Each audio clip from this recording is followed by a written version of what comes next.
ఆ పనులు వేగం పెంచగలుగుతారా? పెంచకపోతే జగన్ వస్తే రేపొద్దున ఇబ్బందేనా? ఆ భయం ఏమన్నా ఉంటుందా టీడీపీకి? జగన్ వలన అమరావతి తొందరగా అవుతుంది నాకు తెలిసి.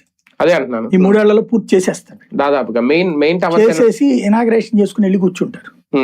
ఎందుకంటే జగన్ వస్తే ఆగిపోతుందన్న భయం వీళ్ళకుంది, రాకూడదని వీళ్ళు కోరుకుంటారు. కాబట్టి ప్రస్తుతానికి ఉన్న వీళ్ళ లెక్క ఏంటంటే 5 అంశాలలో కారణంగా జగన్ ఓడిపోతాడు అన్నది వీళ్ళ లెక్క ఉంది. ఒకటి దాని ద్వారా ఇతర రాష్ట్రాలు ఇతర దేశాల్లో ఉన్నటువంటి తెలుగుదేశం నాయకులు తెలుగుదేశం కార్యకర్తల యొక్క ఓట్లు ఉంచుతున్నారు.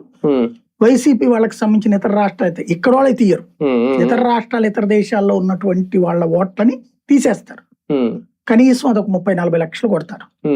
అది ఒక ఆస్పెక్ట్ ఉంది.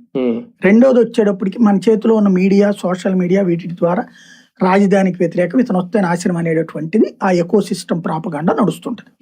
మూడోది వచ్చేటప్పటికి భావోద్వేగాలని రెచ్చగొడుతూ మేజర్ ప్రభుత్వ వైఫల్యాలు వచ్చినప్పుడల్లా కూడా దాన్ని డైవర్షన్ చేయగలిగినటువంటి టాక్టికల్ యాక్టివిటీ, యువతరాన్ని దారి మళ్లించే యాక్టివిటీ పవన్ కళ్యాణ్ చేస్తున్నాడు. కాబట్టి అది కూడా వీళ్ళకి ఫెచ్చింగ్ అయినటువంటిది.